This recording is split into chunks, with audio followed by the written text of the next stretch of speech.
This is part 2 in our episode here is how much income do I need for retirement? This is one of the most common questions future retirees and retirees ask. Where is the money coming from? How much am I going to need? So we're going to talk about this subject here today. It's a very important question. If you're in your 40s and 50s, you want to start saving your money so that you can have the proper amount of income to cover your expenses. So we're going to break down a little bit about where and how much income you're going to need. The two largest factors that you need to figure is, number one, you're going to have to take a look at what you're spending, what your expenses are. The closer you get to age 60, you're going to have a better idea of what your expenses are going to be. Now, if you're in your 20s and 30s, your main goal is to accumulate money for retirement.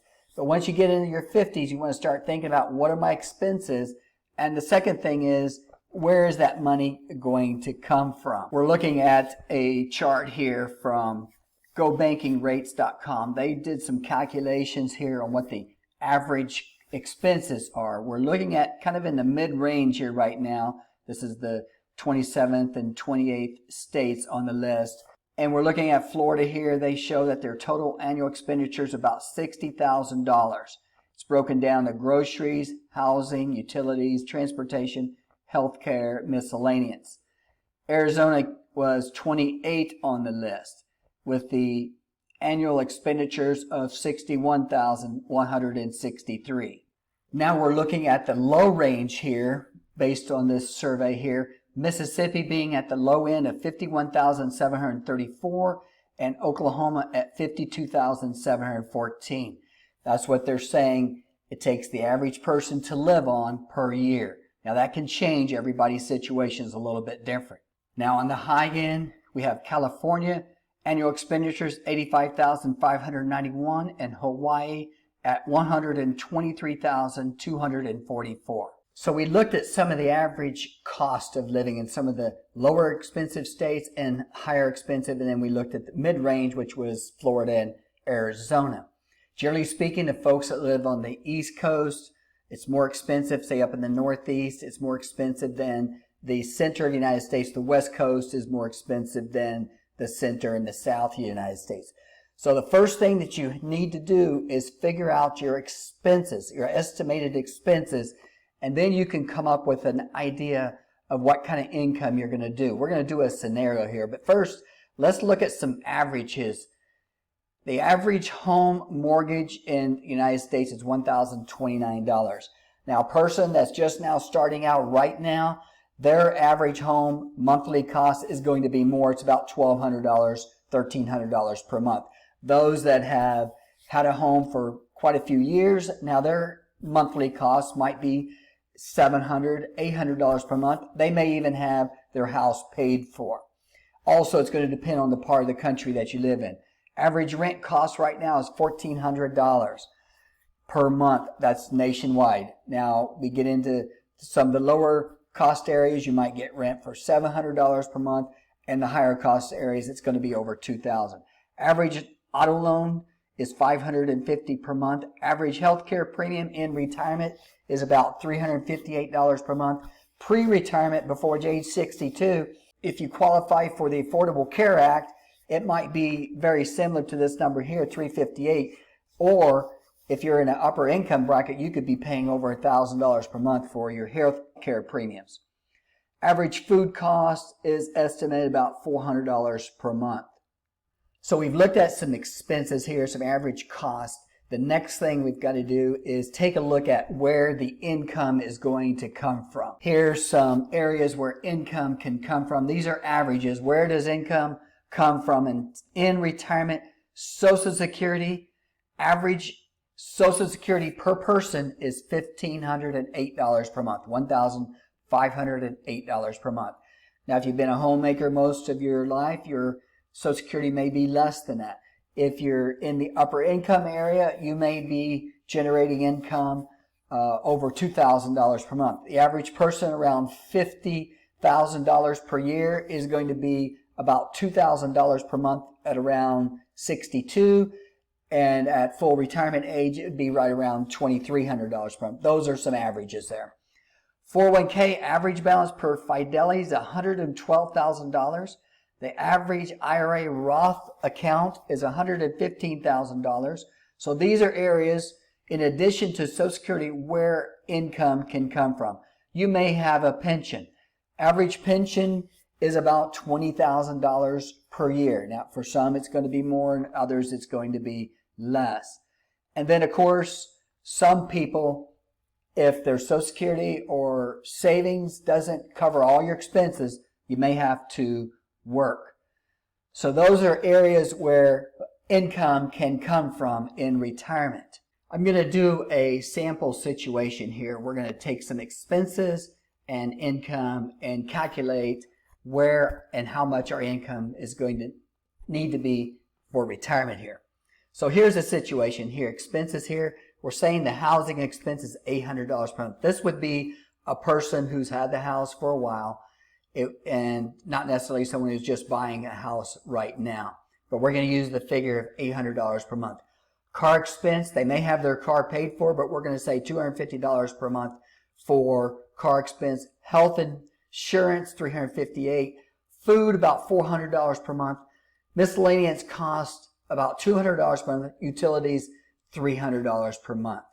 Now that's some averages here in this situation. We're just trying to come up with a low-end average here.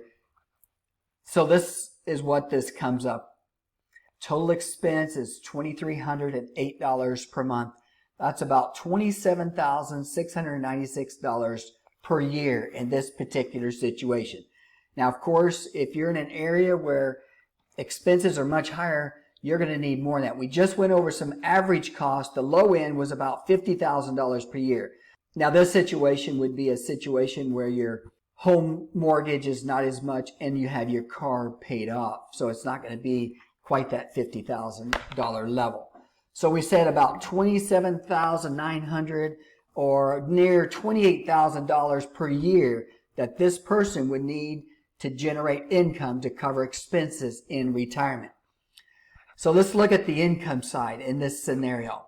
We're saying this person earns the average Social Security of $1,508, and their spouse has been a homemaker. Their Social Security is $700 per month. That's $2,208 per month coming in. We said over here that our expenses were $2,308. So we're not going to have enough to cover expenses in this particular case off of Social Security alone. Now, they do have a savings. We said the average savings is about $112,000 or 401k. In this case, they do have $112,000 saved up. If we use the 4% rule, we're going to take out 4% per year. That's going to be $4,480 per year. Now, again, that 4% rule would last us 25 years. That's kind of an average number to use. Again, $4,408, 25 years, that's $373 per month. That's going to cover that deficit. We said their expenses were $2,300. Social Security is $2,200. So they had about $100 per month deficit. So this savings, if they withdrew $373 per month, that would cover that deficit. So you can see it's real important to build your savings because most likely Social Security is not going to cover all of your expenses. Now, right now in today's world, the interest rate that you earn is very, very low. It's very close to zero. It's under 1% as the time of this video. So on that $112,000, if you had it in the savings, it's not going to generate much income or interest. If you took out for 25 years that 4%, that's going to give you about $4,408. Now, if a person wants to take a little bit more risk and keep that money invested in the stock market, by the way, in addition to that $112,000, I would recommend people have some type of an emergency fund. Maybe $20,000 for an emergency comes up, something that could cover a year's income, for example. So you definitely want to put together some type of an emergency fund. But let's say you want your money to grow, you want a higher interest, so you may conservatively invest it, say, like for conversation here, into the S&P 500. Now here's an example of a calculation I did. This is using calcxml.com. If we take that $112,000 and we're going to propose to take out $500 per month, your money's going to grow at 6%. We're being very conservatively. S&P 500 has averaged 9%. Annual withdrawal increases of about 2% because of inflation. Your federal marginal tax bracket we're saying is 22. So what is the monthly time period that this money can last? So let's take a look and see how long your money would last. In this case, you're going to be able to withdraw $500 per month versus $373. Performing this calculation here, your money would last 26 years by having it invested. And you can see the chart here on this. Over time, it's going to deplete it, but if you're earning the 6%, it's going to continue to grow faster than if you had the money in a savings account only. So we have looked at where income is going to come from in retirement. Now, if, for example, your Social Security and your savings, pension does not cover your expenses on a monthly basis, then, of course, you may have to work. Now, there's many people that are working while in retirement, maybe on a part-time level.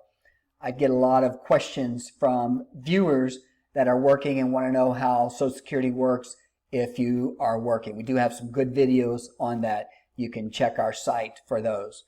So that gives you an idea of what we need to do to determine how much income you're going to need for retirement. First, look at your expenses, and then look at your areas where income. If you're in your 30s or 40s, try to save as much money as you possibly can because expenses continue to go higher. I want to thank you for watching. Leave a comment if you have any questions.